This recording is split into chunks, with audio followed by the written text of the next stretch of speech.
I've gone digging. I found this post from January of last year. I thought it was important to bring this to your guys' attention because, especially for a lot of you that haven't been watching this channel or been keeping up with this kind of stuff for very long, perhaps you only got into it recently. We've been discussing the potential for degradation on 13th gen chips as well as like 12th gen as well, but to a lesser degree for quite a while. And this post over here is something that a lot of us would look at, and this equation is quite interesting. Now, you'll notice there's something interesting about these two values right here. This is going to be the, if I go look at the documentation that I've downloaded from Wayback Machine. By the way, it still does not work for me, at least. Also, mobile data on my cell phone. Doesn't matter if I'm, what the DNS is or whatever, or my ISP, it doesn't really matter. I don't know why, but I can't access this document on Intel site. But I'm going to link you guys a version of it from my OneDrive. So if I go to, just type in 253, it should bring us to where we need to go. And then, all right, so I don't know exactly why this is a thing, but for some reason, as I mentioned in the previous video, there's something like, for some reason, like all the different like sources have different values for some of these PLs.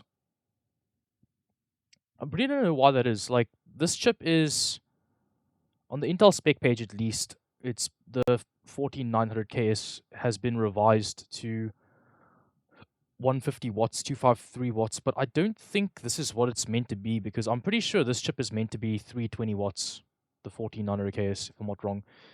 No, I'm pretty certain it is. If I, well, I mean, I can check the article as well, because well, no, this one. The Asus board as well has a nice readout. So when you enable, I wonder if I can find that for you guys. Asus Intel baseline profile message. Let's see if I can find a snapshot of it. No, that's not correct. At least on Maximus boards, it mentions. All right, well, let me just do this.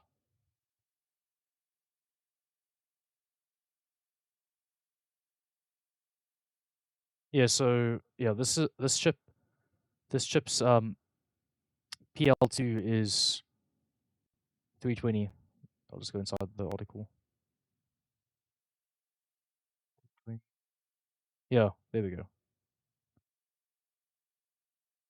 Hey man. What? Oh, it's a what? MTP. I don't know why they're setting it that way, but yeah, basically, yeah, the 1300KS and the 1400KS, I'm sure you all know, they have 320 watt PL2s.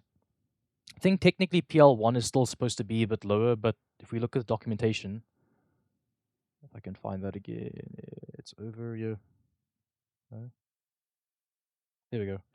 So the 1300KS and 1400KS are these chips, by the way. They're the 150 watt samples, or SKUs rather. And at baseline, they have these limits, or at least at I guess this is performance. Is this performance profile? Like, what exactly is this? Because it doesn't ever mention to us what this exactly is. I think this would be performance profile, and this would be extreme. Well, this is extreme. This would be performance. Well, I mean, it should be. Okay, whatever. It doesn't matter. Honestly, like it's somewhat inconsequential because, yeah, I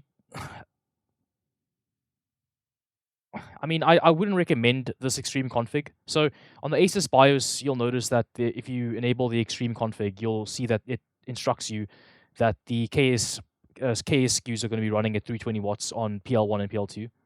Like this is what the Asus message tells you, and that you can be running the processor. What do you call it? The processor max amperage, not the .app, but the max current is going to be 400 amps.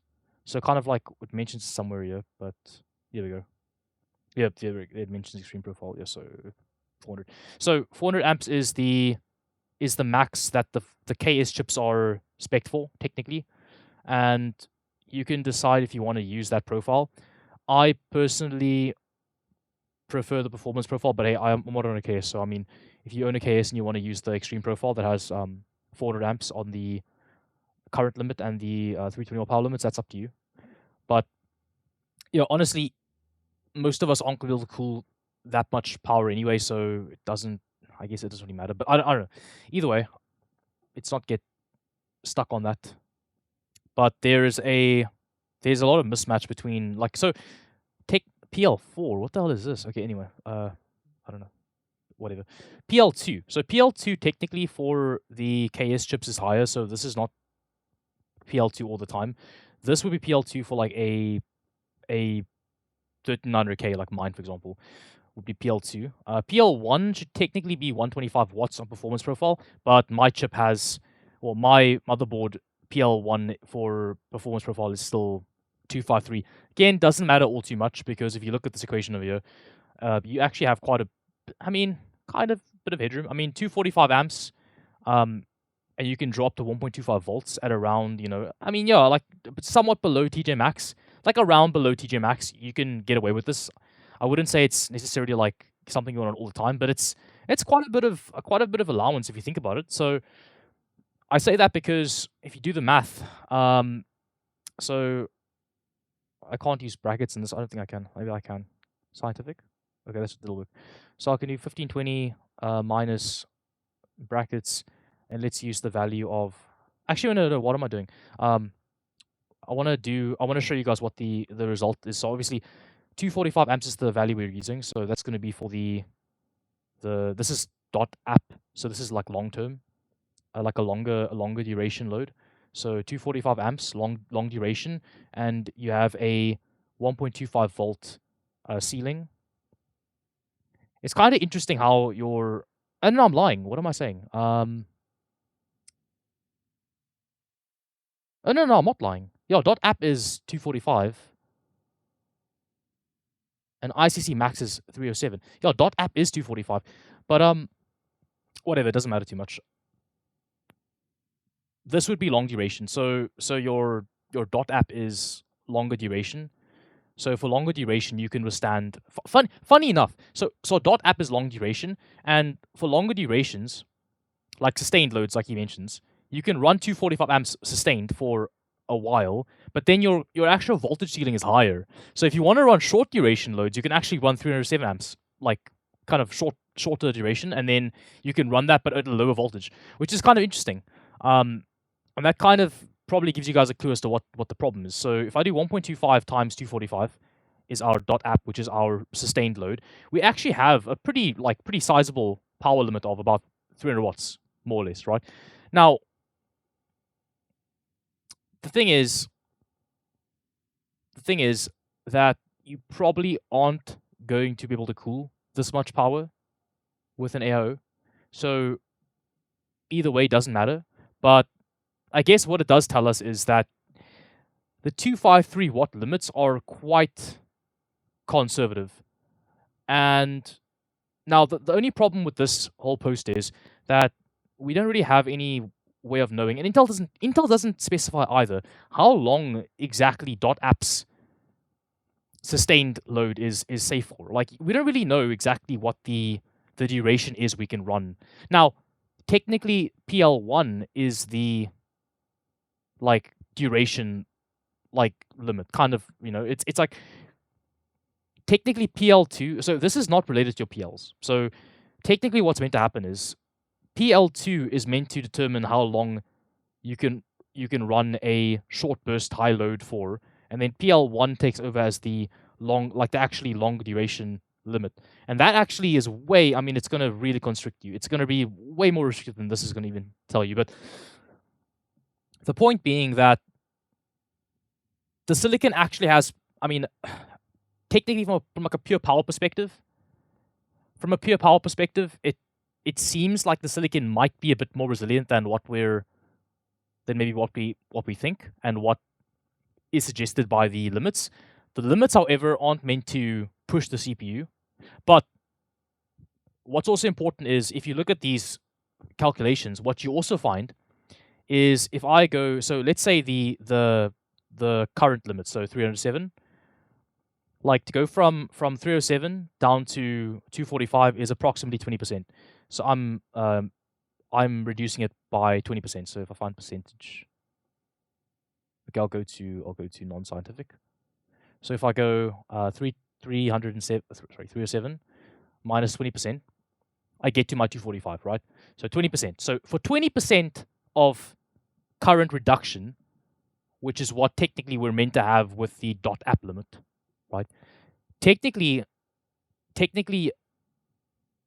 you have an increase in voltage tolerance, like I mentioned, because if you look at the equation, it obviously it changes. So you get, you can run 1.25 long duration, given that you have a 245 amp sustained load, right? So funny thing is, like I mentioned, you have more voltage. Now, you've reduced your current draw by 20%, but you can only increase your voltage by, I did the math, it's roughly 5.5%, or let's say 6%. So let's say 1.182 plus 6% is 1.25. So you've only gained 6% voltage. Now, my friend JD mentioned to me something that I wasn't thinking about. Now I know I've looked at the graph before, because when I first looked into this stuff many years ago, the graph is right there. I think it was a Bulldozer video that had the graph in it. But basically, electromigration happens a lot more rapidly as you increase voltage. So it's not linear, it's logarithmic. So and as you can see with the calculations here, if we reduce current by 20%, you're only gaining about 6% of voltage tolerance. Now, yes, this is long duration and this is short duration. So, this does tell you that, yeah, current does definitely contribute, because obviously you can run 245 amps semi, sustained kind of, but you can only run 307 amps, like, you're only supposed to run it like, relatively short duration, so not too long. But the voltage definitely has a role to play. So yes, current does have a massive role to play, especially when talking about duration. But if you do step over the line with voltage, because like I mentioned, your voltage tolerance isn't. So let's do this. Let's say we want to do a scenario like with the Intel chips that are running like above 1.5 volts. And obviously, Bulldoze's new video, if you all saw the video, he was showing that his chip can draw like 1.55 volts single core in R23. And if we do the calculation, it's pretty dire. Now you should know, just by looking at this, you can already tell that if I try and do one, you can't even get to 1.55, because you'll have to be a negative amperage. You're going to be at you literally cannot get to 1.55 from this. There's no way.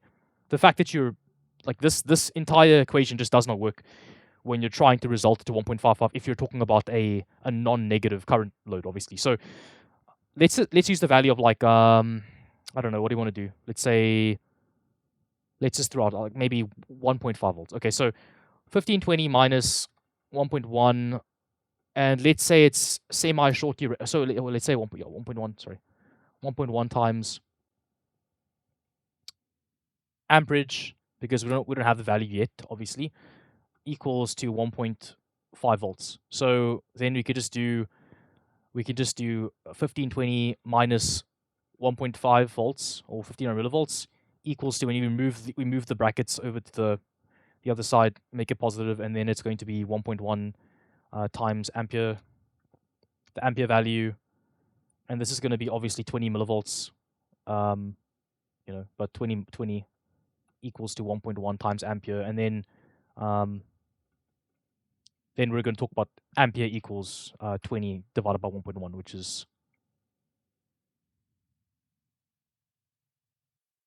which is like 18 amps.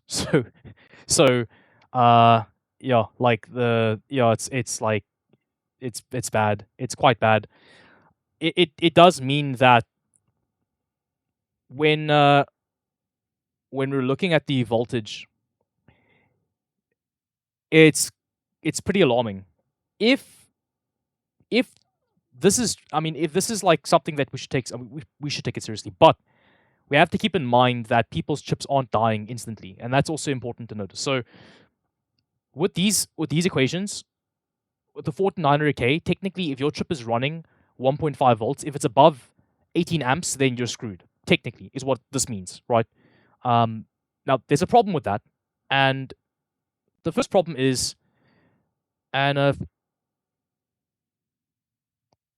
this is still a thing. Now, we can't really use this because obviously this is well, they specifically say operating voltage range for processor operating mode. So at no point do they mention this is a vid value. This is operating voltage. Now, you could argue that there's like nuance to it, that maybe they don't mean operate, like they don't mean it, like it's not literal. There's a lot of things you could say and try and, explain it, but oh, by the way, interesting. So you're in the extreme config, they've outlined that iccmax.app for extreme config is 320, and then for the non.app, so the short duration load, it's 400 amps. Interesting. So but the extreme config it only applies to the 150 watt. No, it doesn't, because look at this or whatever. I don't know. It doesn't matter. Honestly, like I wanted to make it clear in the other videos I made, that no matter how you look at it, these specifications are all freaking messed up. Like everything is all topsy-turvy and like just all muddled up. Because if you look at this again, like if you look at these values and compare it to these values, like, sorry, what's it now?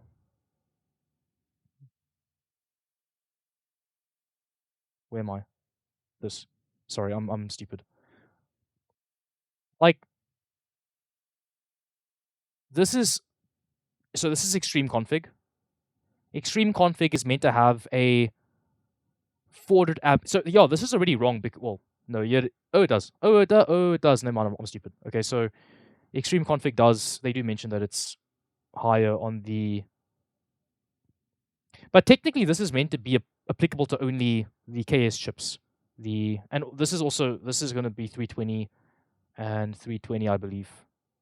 Yeah, no, wait, no, 320, 253. So this is for extreme config. This is PL1 over here. So extreme config, this is correct. This should be 253. No. For extreme config, this is 320. This is 320 for. It's the 150 watt pot, dude. Okay, this is wrong though. This extreme config should have a higher PL1 and PL2, because PL1 and PL2 on extreme config is higher. Like if you look at the extreme config, where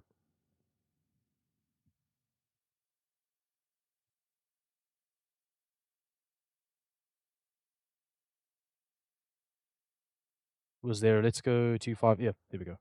So extreme config is meant to have a PL1 and PL2 of 320, as you can see. So this is incorrect. This should be 320. This should be 320. Yeah, the point being that, and then with the ASUS BIOS will tell you that extreme config has PL1 and PL2 set like that for the KS chips. So what I'm trying to say though is that it's very, very muddled up. It's very, very all over the place. And there's not a lot of clarification as to like exactly what the value is for exactly what situation, because there's a 125 watt part, which is the non-KS, and then there's a KS part, which is the 150 watt part this applies to.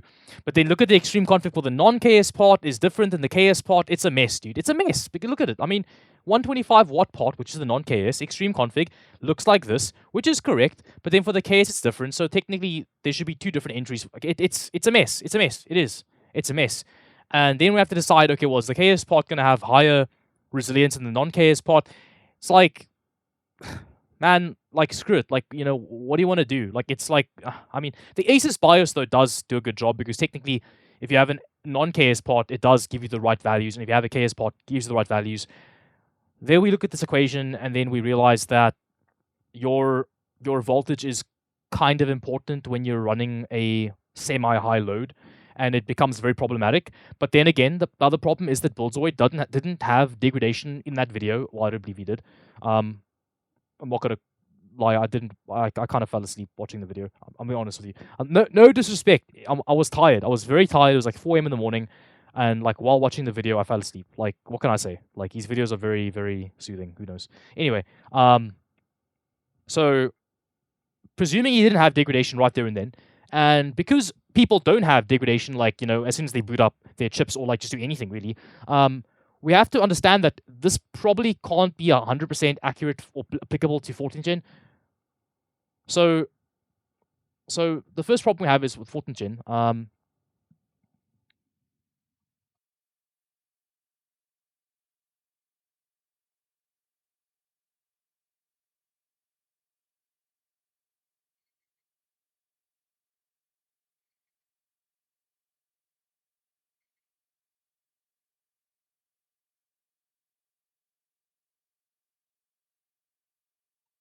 Because the thing is, right, if this is true, and some people's chips do run like 1.55 volts in BIOS. Some people's chips do run 1.55 volts at Windows.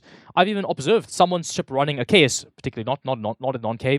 Non-K does do it too, but the KS chip I saw on my Discord was running to get 5.9 out of the, because 5.9 is the fudged all core that somehow they've decided on, Asus decided on, or the vendors decided on.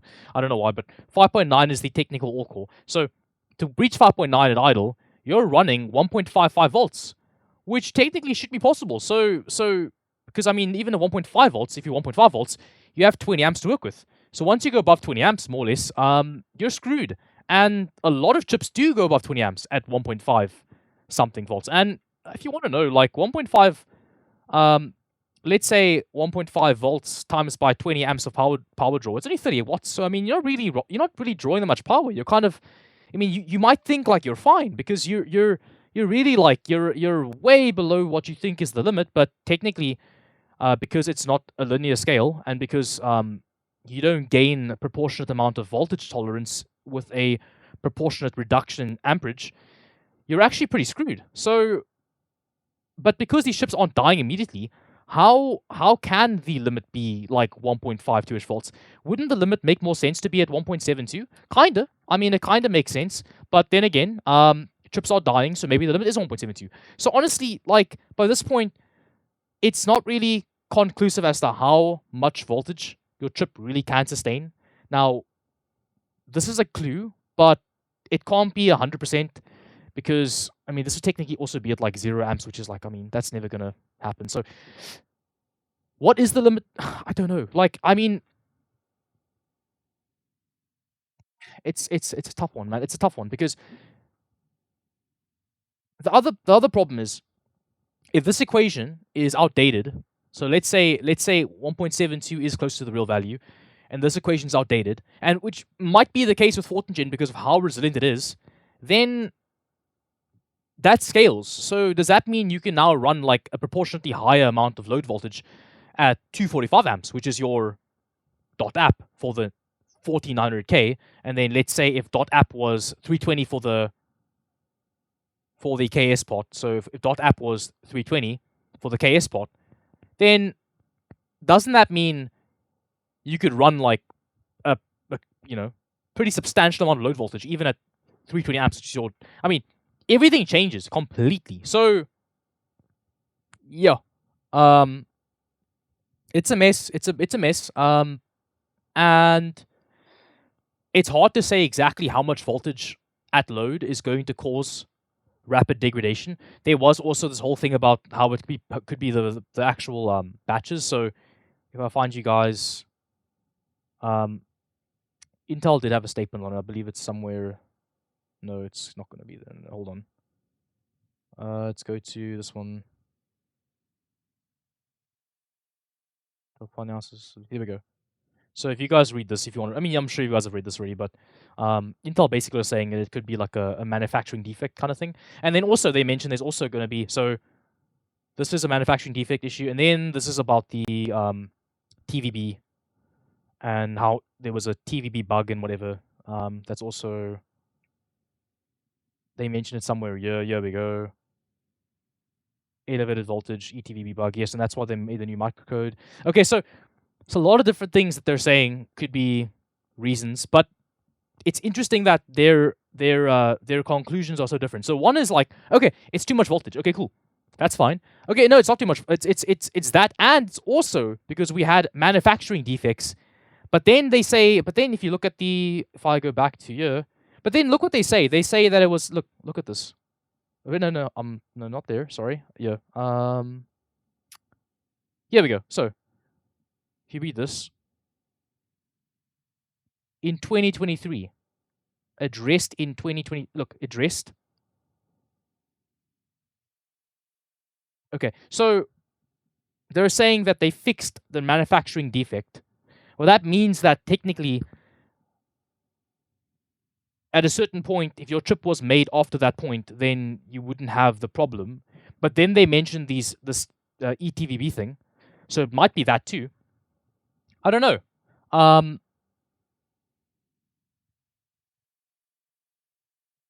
I think at this point, the recommendations we can draw, like let's try and make sense of it. So the recommendations, probably first recommendation is, I'm gonna say, if you can't cool the 3900KS, so that's 4900KS, extreme config specs, then don't use the profile. That's important because degradation is going to occur at 100 degrees if you're running 320 watts. It's likely to occur. Look, technically, if it is a thing where like certain CPUs are more resilient or whatever, then maybe there is hope. Maybe you can technically run it on certain chips, but if you want to play it safe, then you should probably follow this advice. So if you're someone that has a custom loop that has a really good cooling setup, maybe you can get away with extreme config. Maybe you can. Maybe you can. Maybe you can't. So, but consider it. So for the KS chips that have the extreme config specs available to them, you might want to consider like what exactly your chip is good for, and if you're willing to risk it. But otherwise, run performance, and then performance gives you slightly lower specs, but I mean it's still fine. The performance profile of the KS chips looks kind of similar to the extreme config of the non-KS. So I mean that's it's not so bad, but it's going to be inconsequential anyway in gaming. So for gaming tasks, I would say it doesn't really matter. You might as well run performance. Like there's no real point running extreme if you're not if you don't really need it. So the next thing is I can say 1.5 volt boosts definitely are not good. They are definitely going to cause damage on average, I could say, at high enough current loads.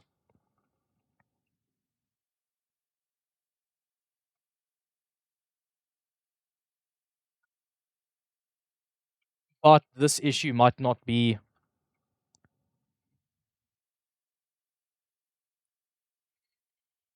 sorry, 14th gen.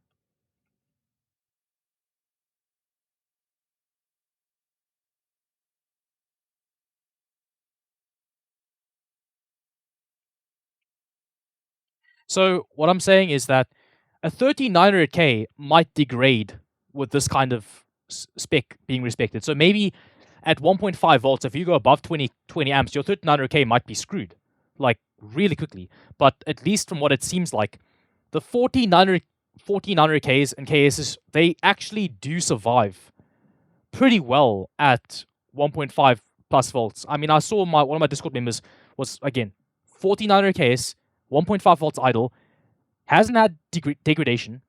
He's literally idling and browsing at 1.55 volts. He's not degrading. His chip isn't dying. So I mean, there's something going on there. There's definitely something going on there, because if this is to be respected, then that should be like completely out of question. Because I mean, 1.55 is far higher than even this 1.5. You know, I mean, like I said, 1.55 volts is not going to even fit in this equation. You're not going to find a current value to people to use to allow it. So I mean, technically, 1400Ks probably are kind of more resilient. So whether or not that's due to Intel's whole thing about the manufacturing process improving, that could be it.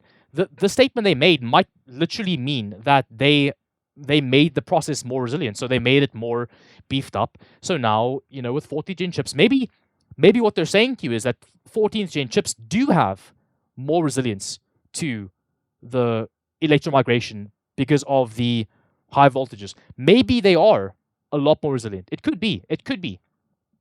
And I believe I've seen this sentiment echoed by others too, that the 14900Ks might actually be somewhat better at tolerating the voltages than 13 gen chips. Now, that's important to note because 13900Ks, especially those on Strix and Maximus boards running the auto SVID augmentation, which is trained,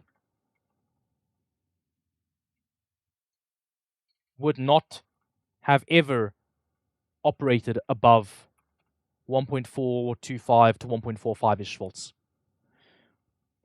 And that's important because if we go to the Warframe data, we can see that 13900K actually has a lot of representation. I mean, look, it's technically the most prevalent issue, or prevalent CPU that's experiencing this issue. So the thing is, if 13th gen chips don't boost as high as 14th gen chips, then why is this chip even having issues in the first place? And if the 14700K is also having issues, but this chip definitely doesn't come as close to 1.5 as the 14900K, because this vid table for this chip is a lot lower than the i9, then why are these chips having the same problem? And that's where we get to, well, maybe there is an element of just pure electromigration in terms of you have to respect a certain amount of voltage at a certain current draw, and perhaps the power draw is a good indicator. So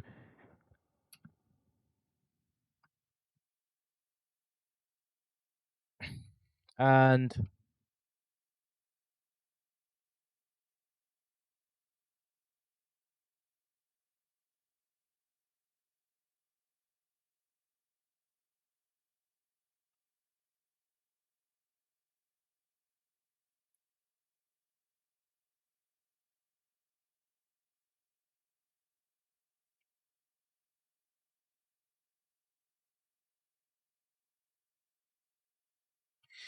this is important because, guys, keep in mind, this equation is quite applicable to 13th gen. 13th gen chips do definitely do apply more to these specs. Now, if Intel's whole thing about improving the manufacturing process is to be believed, or I'm sure I don't see why we can't believe them. But the other problem is, then why is the 14700K having problems? Because the 14700K should be a more resilient chip and doesn't have these kinds of vid ranges. So why is the i7 also having problems?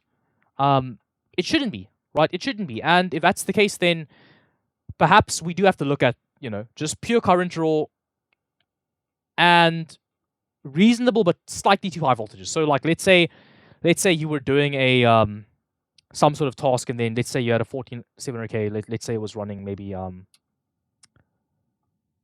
I don't know. I don't want to do that. Let's I can't use 1720. I don't know how much we want to give them. I don't know how much do we want to give them in terms of like a leeway as to how much the silicon's improved in resilience. I don't know. I don't know what the value is. That's the problem. I don't know how much to give them, because until we know how much better 14th gen silicon is compared to 13th gen silicon, I don't know how much better we can say the 14700K can tolerate voltages. I don't know what the value would be, and so it's really tough, guys. It's tough. It's tough. I don't know. And the 14700K really bothers me because, again, it doesn't have the same vid ranges as the i9. It's apparently, as Intel have claimed, it should be part of the better silicon that they've improved the process, whatever. So it should be part of the 14th gen breakthrough silicon. But why is it having crashes in Warframe? That could be down to the actual the vid point itself. Like, there's another post that I can find for you guys. So I think it's this one. No, it's this one. Hold on. No, it's yeah. Wait, this one? No, it's not this one.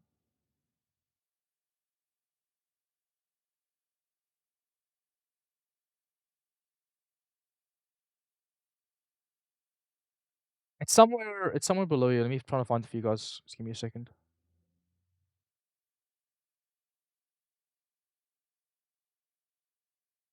No. Anyway, there was a post where he spoke about the core clocks and the ratios, and so basically, what the takeaway is that these chips might actually be again like well we already knew this like overspec. So if the chips are overspec,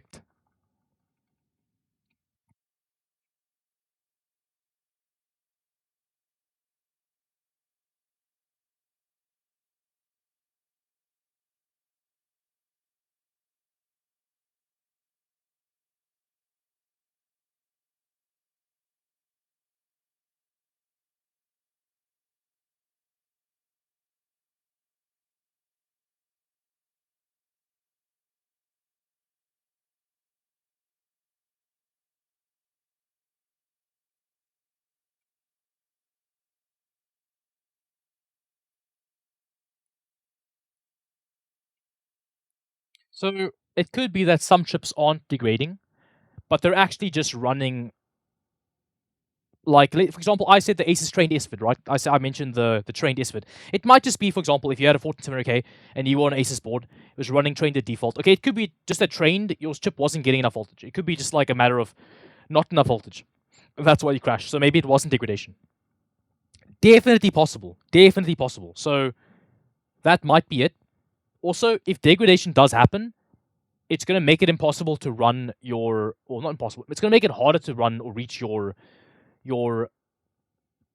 like overspec clock limit. Now, obviously, damn, I have to find that post where he mentions it. Freaking hell. Hold on. I want to try and find it for you guys.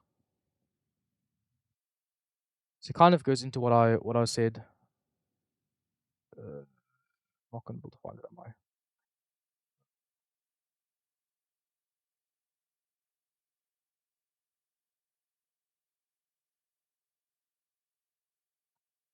I? It's annoying.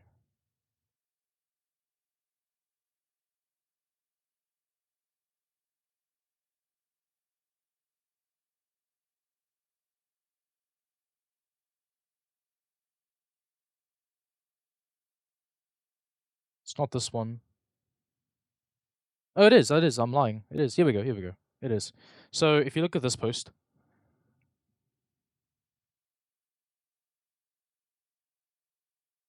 I believe. Here we go.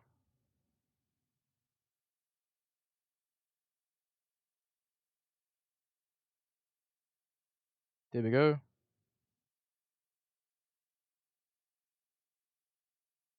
So, and what he's saying, you can notice it from the Intel stuff too, because for example with this, you can see like he's right. He's right. He's right. He's completely right. If you look at what he's saying. So let's see what chips he's talking about. Let's see. He's talking about the 1400Ks, 1400K, and then the 1300K. So let me go find 13900K, and you guys have seen this like so many times though. Showed you guys so many times, and then 14900K non-S. So he's saying these chips. So this chip is 5.4, not 5.5. Correct. That's correct. It's meant to be 5.4. He said this chip is 5.6 and this is 5.7. So 1400K 5.6, correct. 1400K is 5.7, correct. So every single chip he's mentioned is correct. Reason being, the spec was revised. Every single time they revised the spec, the vendors didn't listen. So if I find, I don't want to go on my Discord because I don't know, there might be some weird stuff in there. Probably not, but maybe. Let's go see. Oh, I hope nothing weird pops up. When I say weird, I mean like people insulting each other and stuff. Or like, arguments or whatever, some weird stuff. So if I go, here we go. So wait, hold on. So here we go. So we got infinite logic chip here. This is a case, obviously, and you can see at idle it's running 5.9 on all cores, 6.2 on 2 cores. That's his normal 2-core boost, and then 4.5 on the E cores. And I don't know what ring is. 5.9. Okay, 5.9 gigahertz. Why? Why is it running 5.9? The spec says it's meant to run 5.7. And if you want to see what the chip is trying to do to reach 5.9, you can see the voltages. And these voltages, I mean, they're crazy. Like, I mean, they're insane. And Bullswood's video also, you could see even the K has, it's up into 1.5s. Like, when I say crazy, I mean, technically speaking, they're not, these chips, again, they aren't degrading readily at these voltages, but they are kind of, a bit crazy high. I mean, they're kind of questionable. And if you think, imagine what the 5.7 vidpoint looks like for this chip. It would look beautiful. Just think about how low the 5.7 vidpoint might be. Like probably 1.4 volts, dude. And that would be terrific. So just think about it. And it sucks that they didn't use these revised values. Because, and even this chip, 4900K, 5.6. 5.6's vidpoint would be so much more reasonable than the 5.7 vidpoint. And for the 3900K, 5.4 would be, this chip would be so efficient. So it sucks, and it caused part of the issue, which is if they didn't overspec them and they didn't target the super high vid points, overall power draws decreased, load voltage is way lower, and potentially like a lot of people just don't have the issue, and it sucks. So that's definitely part of it. I can probably even add that to point number 5. So am I recommending to lower your in-chips core clocks? I don't know. Maybe if you want to, it's up to you. Like if I had a 4900 case, would I be comfortable running 5.9? Probably not. I probably would go and lock in 5.7 and use that vidpoint, because honestly, I don't think that even though chips aren't like all degrading at 1.5 volts plus, the fact that some are is worrying. And in Bulldoge's recent video, he's using microcode 0x125, but he's still having high voltages, like even higher than what Intel, I believe it was like they say, I think it's something like, I don't even know what it is, but whatever Intel's recommended voltages are, I don't know if the current microcode fix actually does enough. I mean, I don't think it does. I don't know. It's hard to say. And I mean, it's a mess, guys. It's a real mess. Like, I wish I could give you guys a conclusive answer, because when I looked at the voltage thing, I was like, you know what? It can't be idle voltages killing chips.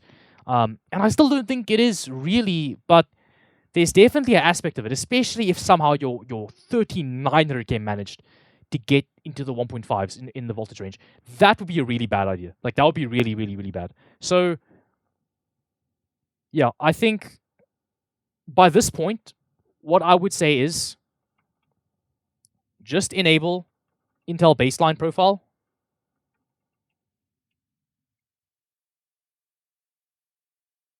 And disable SEP if you want reasonable performance in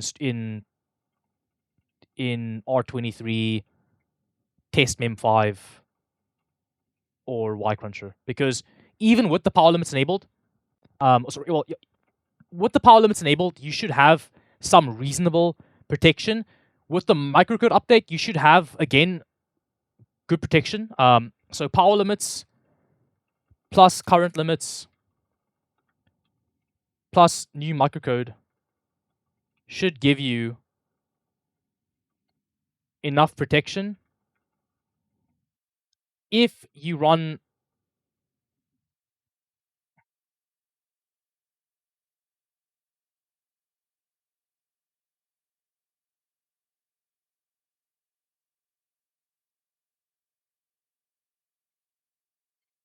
And it's really bad. It really is bad.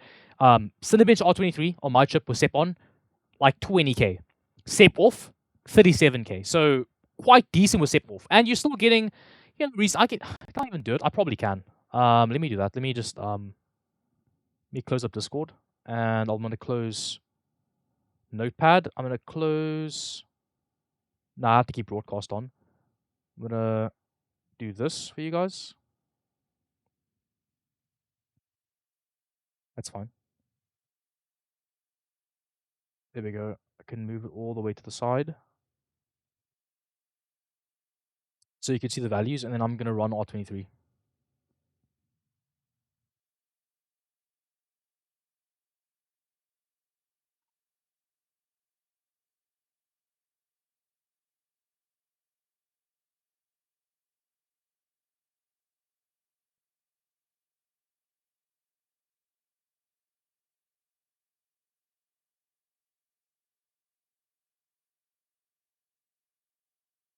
Oh crap, hold on.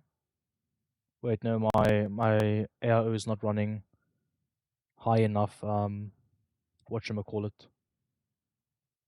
Fan curve.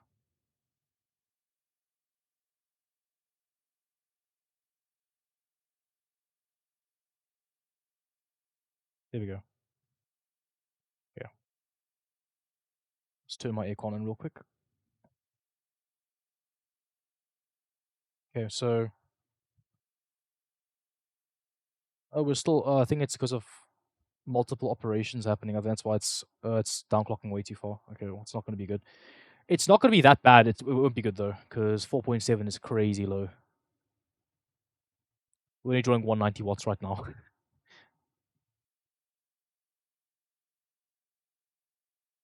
But even still, look, even at 4.7, we're talking about like 33,000, which is like it's look, it's garbage. It's terrible. It's terrible. It is, but it's not that bad. With SEP on, we're talking about literally, dude, like literally 20k, like horrible.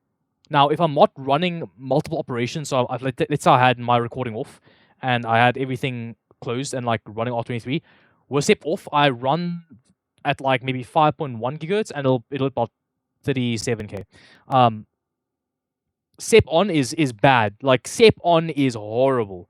It'll make all your stress tests run extremely slowly, and I don't think you really need SEP on, in my opinion.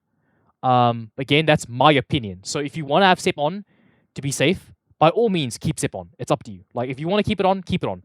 I'm not saying don't. I'm not saying keep it off. I'm saying, in my opinion, I don't think you need it on if you have the power limits enabled and you are using the new BIOS. I think you're fine.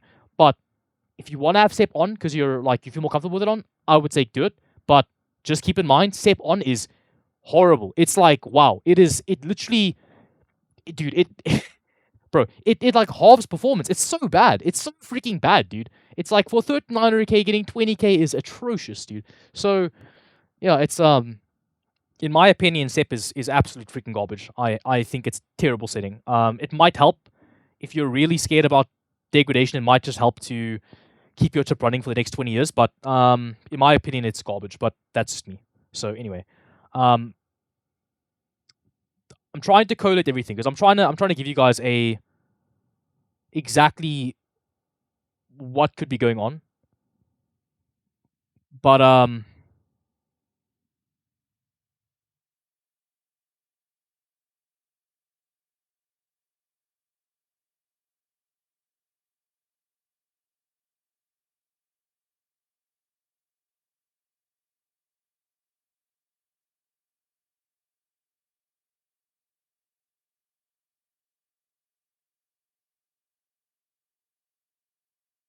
another thing I've noticed or I've heard of is also the ring. So I've heard that the ring actually doesn't always backtrack when it's meant to. So if your chip is downscaling its clock speeds and stuff to match power or whatever, or to fit within the limits imposed. At least on some motherboards, I've heard that the ring frequency might not backtrack in unison, which is a big problem because obviously if the ring is not backtracking, then if the ring is running too high at too low of an operating voltage, then that might be an issue too. So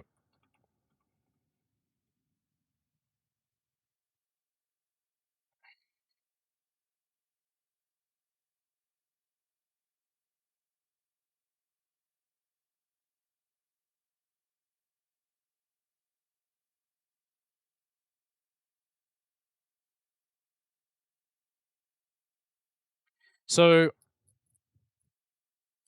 yeah, that's kind of where we're at right now. And all I can say is the only real way to make sure you're not going to have problems is just run the limits.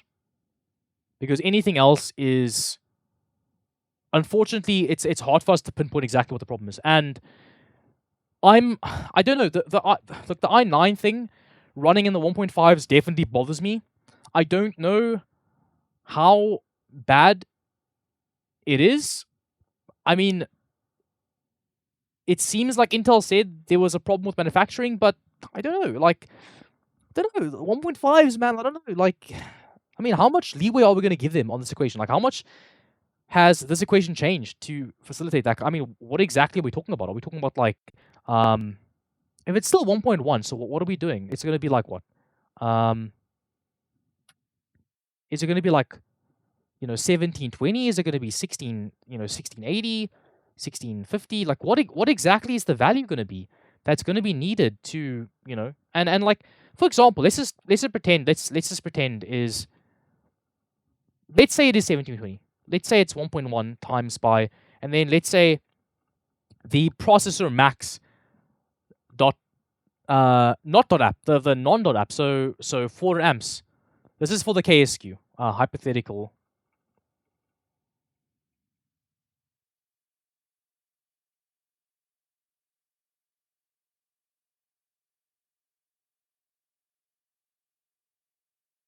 So that would be 400 amps is the non dot app, equals to what? So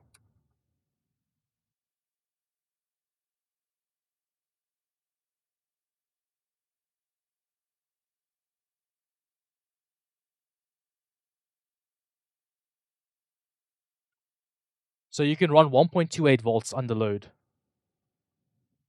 at 400 amps, which is crazy. And then if you look at the dot app, um,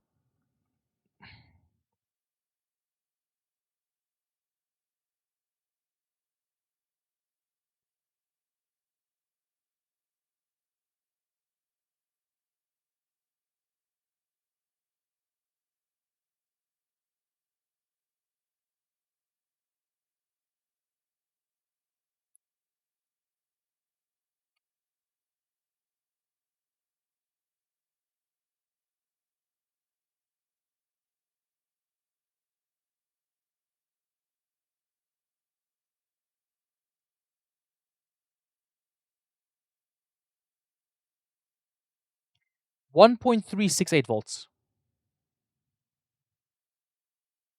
That is insane. Imagine, so 1.368 volts sustained at 320 amps. Because keep in mind, the KS chips have, like you saw it, they have higher limits according to the Intel spec and according to the article we're looking at. Oh no, yeah, yes. So 400 amps and 320 amps, respectively. And like I said, how much are we going to give them for the voltage? Well, how much are we going to say is the limit? I don't know. 1720, like 1600. I don't know what it is. What is it? I don't know. Like, it's hard to say. There's no source for it. So, I mean, if this is true, then shit, like that's crazy. I mean, what's the draw on that? Imagine, so sustained. So 320 times 1.368 volts is going to be what, 430 watts. That's ridiculous. I mean, 1.28 volts multiplied by 400 amps, that's 512 watts short duration. That's absurd. Thing is, I don't believe it could be this. It can't be this value. It can't be. It cannot be. Right? It cannot be. Now this is why it has to be higher, because if I try this, let's do 1520 instead, right? Then now it's going to be pretty terrible. 1520 minus 1.1 multiplied by 400 is 1.08 volts, which is very low. That's very low.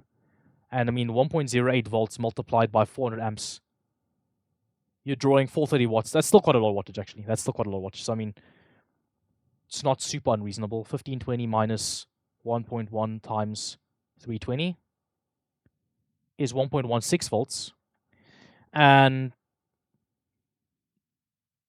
long duration, makes a bit of sense actually. But yeah, I mean, it's like, I don't know. I don't know how much leeway we can give them, and I can't tell you because I see these chips running in the 1.5 range, and they're not dying immediately. So, and they're not even having like the person I showed you guys the chip example of on Discord. He doesn't have degradation. So the question is, how much more resilient is the 4900KS or the 4900K? Like, how much better are they? I don't know. I wish I could tell you. I don't know. But there definitely is a threshold somewhere where, at a reasonable voltage amount, I'm talking maybe even like 1.3 volts. Like, it could be that at 1.3 volts, if you're running a certain amount of amperage, compiling shaders or doing whatever you're doing, you will step over the line and have degradation. And then once you've hit degradation, you're screwed, because by that point, it's just all bad, because now you're targeting a vid point that's too high, because again,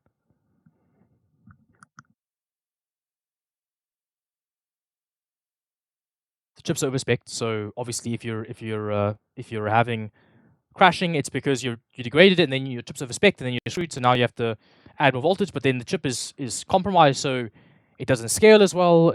It's a mess. Like, it's a mess. It really is. Yeah, man, it's bad. It's really bad. But yeah.